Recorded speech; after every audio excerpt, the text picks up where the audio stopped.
Hello guys नमस्कार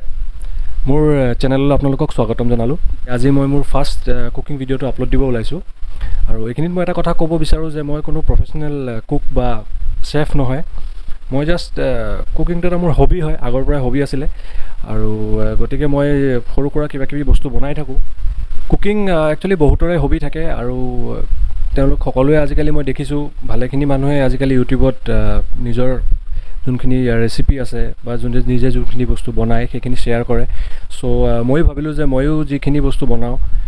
सेखिनि जाते मैं शेयर करि दिउ जाते फ्यूचरत हयतो मोरे कामत आहिबो केতিয়াबा साबले मयो नानान धৰণৰ यूट्यूब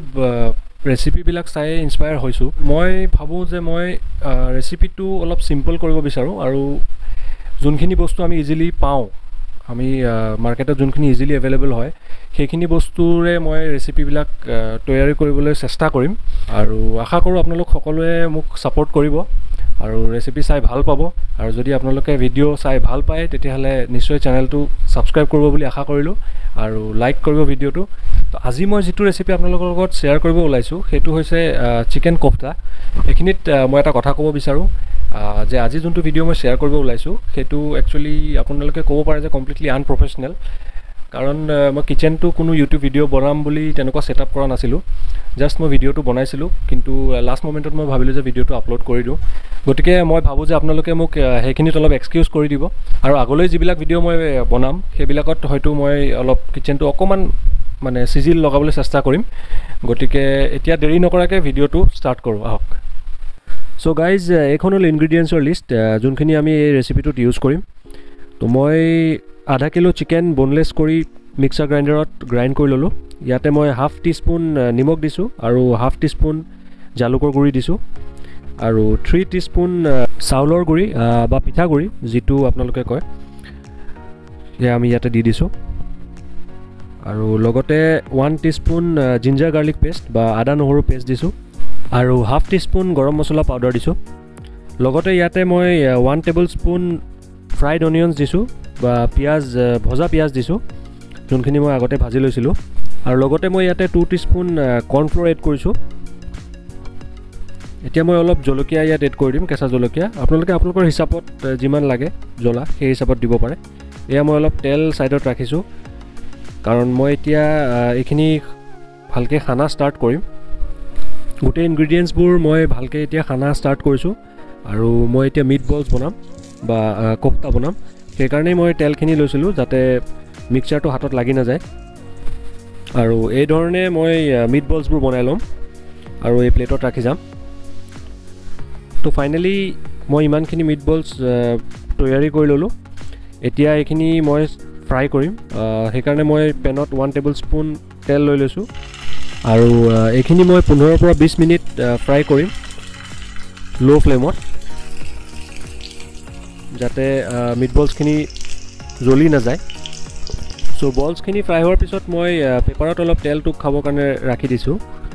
এতিয়া যিখিনি তেল বাকি আছিল তাত অলপ এক্সট্ৰা তেল এড কৰিছো আৰু ইয়াতে দুটা ডাঙৰ পিয়াজ কাটিছিলো সেইখিনি ইয়াতে দি দিছো গ্ৰেভিৰ কাৰণে পিয়াজখিনি অলপ ভজাৰ পিছত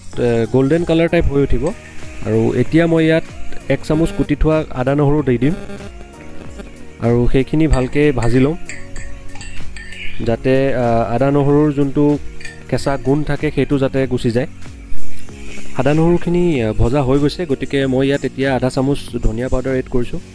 আৰু আধা চামুচ কাশ্মীৰী মিৰ্চ যাতে কালাৰটো ভাল আহে আৰু আধা চামুচ গৰম মছলা পাউডাৰ আৰু এতিয়া আমি মিক্সাৰখিনি 1 মিনিট মান ভাজি লম और एतिया यात मैं अलप टमेटो प्यूरी एड कर दिम जोनखिनि मैं अलरेडी मिक्सार ग्राइंडार बनाई राखिसिलो और टमेटो प्यूरी तो एड करार पिছত मिक्सार तो आमी अलप लराब लागिब और फ्लेम तो अलप हाई कर दिब लागिब तो मैं मिक्सार खिनि ढाकी दिसिलो अलप हाई फ्लेमत दी और हेया चाওক मिक्सार खिनि अलप डाठ হৈ উঠিছে এতিয়া মই ইয়াত অলপ নিমখ এড কৰিম সোৱাদ অনুসৰি और तार पिছত अलप फेटी थोआ दई आधा कप फेटी थोआ दई इयाते एड कर दिब लागिब एखिनि दई मैं फेटी राखिसिलो अलप अलपके गोटे दईखिनि यात मैं एड कर दिम আৰু এড কৰাৰ পিছত মিক্সাৰটো আকৌ এবাৰ ভালকৈ লৰাই আমি ঢাকন মাৰি ৰাখি দিব লাগিব অলপ টাইম, যাতে এইটো ভালকৈ মিক্স হৈ যায়। চ' এতিয়া আমাৰ মিক্সাৰটো পাৰফেক্ট কনচিষ্টেঞ্চিত আহি গৈছে আৰু মই এতিয়া মিট বলছ এড কৰা ষ্টাৰ্ট কৰিম। আমি গোটেই মিট বলছখিনি ইয়াতে এটা এটাকৈ এড কৰি দিম আৰু তাৰপিছত ভালকৈ ভাজি ল'ম যাতে মছলাখিনি মিট বলছবোৰত ভালকৈ লাগি যায়। আৰু এতিয়া মই ইয়াত অলপ পানী দিম, কাৰণ মই ইমান ঠিক গ্ৰেভি নাৰাখোঁ, অলপ লাইট কৰি দিম গ্ৰেভিটো। আৰু পানী ঢালাৰ পিছত ঠিক 13 মিনিট মই ঢাকন লগাই এই গ্ৰেভিটো উতলিব দিম ল' ফ্লেমত। আৰু এতিয়া মই ইয়াত 1 টিস্পুন ঘি এড কৰিম আৰু তাৰপিছত 2 মিনিট গ্ৰেভিটো আৰু উতলিব দিম। চ' গাইজ, আমাৰ চিকেন কোফ্তা বনি ৰেডি হৈ গৈছে। গতিকে এইখিনি আপোনালোকে ভাতৰ লগত বা ৰুটি নান সকলোৰে লগত ছাৰ্ভ কৰিব পাৰে। চ' গাইজ, ভিডিঅ'টো চাই কেনে পালে জনাব, আৰু যদি কিবা ভুল হৈছে সেইখিনিও মোক যাতে জনায় কমেণ্টছৰ থ্ৰু দি, মই বৰ সুখী হ'ম। আৰু ভিডিঅ'টো চোৱাৰ বাবে ধন্যবাদ। চ' পুনৰ লগ পাম আন এটা ৰেচিপিৰ সৈতে। চ' তেতিয়ালৈকে বাই বাই, টেক কেয়াৰ।